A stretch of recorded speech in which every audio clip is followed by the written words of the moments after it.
आज के माहौल के अनुसार है ये कहानी। सुधा मैम, आपको मालिक अपने केबिन में बुला रहे हैं। प्यून ने टेबल पर अपने काम में व्यस्त सुधा से कहा। ठीक है, जाती हूँ, सुधा बोली, मगर मन में सोचने लगी, कंपनी के मालिक मेहन जी ने मुझे क्यों बुलाया है।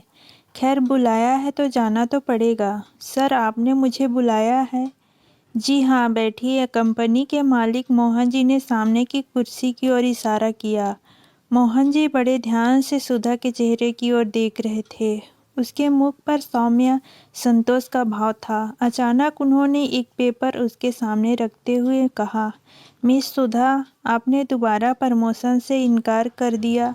बड़ी हैरानी हुई। आज जहां ऑफिस में हर एक पदोन्नति के लिए होड़ सी लगाए हैं और एक आप हैं कि दूसरे बार इनकार कर रही हैं।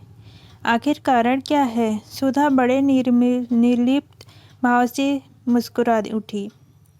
सर, जिंदगी में इच्छाएं अनंत है। सब इच्छाओं के झूले में झूलते रहते हैं, बड़ी बड़ी पेंगे लगाते हैं, पर मैं इस पर विश्वास नहीं करती। मैं तो उतनी ही पेंग लगाती हूँ जितनी में मुझे आवश्यकता है। मैं जिस पोस्ट पर हूँ उससे खुश हूँ। मिस सुधा, मैं आपको लगभग 3 वर्षों से देख रहा हूँ। कंपनी में मैनेजर सहित तमाम कर्मचारी आपके काम की तारीफ करते हैं, मगर तरक्की किसे नहीं पसंद। आखिर कोई तो कारण होगा जो आप मुझसे छिपा रही हैं। एक गौरवशाली पद, गाड़ी, बंगले की सहूलियत, बड़ा शहर, भला किसको आकर्षित नहीं करता। जिंदगी एक सुनहरे मोड़ पर आपका इंतजार कर रही है और आप मोड़ की ओर जाना ही नहीं चाहती। अच्छा, एक मालिक और कर्मचारी के नाते ना सही, एक दोस्त के नाते ही सही, कुछ तो बताइए।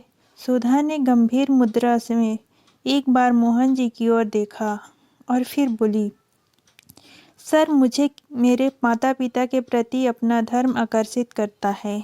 मेरे माता पिता के विवाह के कई साल बाद मेरा जन्म हुआ और मैं इकलौती बनकर रह गई।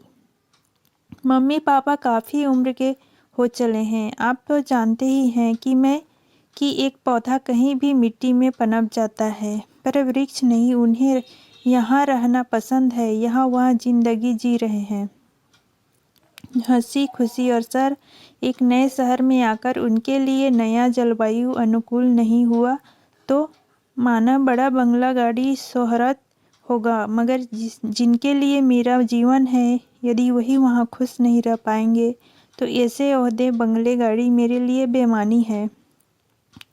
सर, अतः मैं ये जगह छोड़कर कहीं नहीं जा सकती। मगर आपने अब तक शादी आई मीन सर, मैंने कहा ना, तो मेरे माता पिता पहले मेरी जिम्मेदारी हैं, और आजकल ऐसे लड़के नहीं मिलते जो लड़की के माता पिता की भी सेवा करने की अनुमति दें।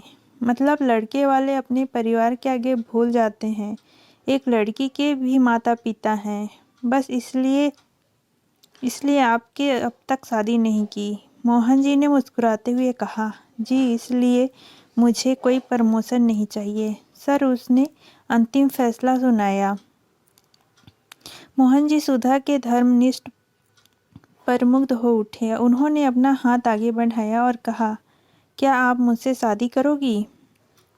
मेरा दुनिया में कोई नहीं है। एक अच्छे जीवन साथी की अपेक्षा सबको होती है, जो मुझे अब तक नहीं मिली थी। मगर आपको देखकर लगता है कि मेरी तलाश पूरी हो गई है। मुझे एक अच्छे जीवन साथी के साथ साथ माता पिता का प्यार भी मिल जाएगा। तो कहिए, मुझे अपना जीवन साथी बनाओगी? कोई जल्दी नहीं है, सोच समझकर जवाब देना, मुझे इंतजार रहेगा। इस अप्रत्याशित निवेदन से सुधा निस्तब्ध हो गई। उसने धीरे से हाथ आगे मोहन जी की ओर बढ़ा दिया। अब एक साथ दो जिंदगी एक सुनहरे मोड़ की ओर अग्रसर थी।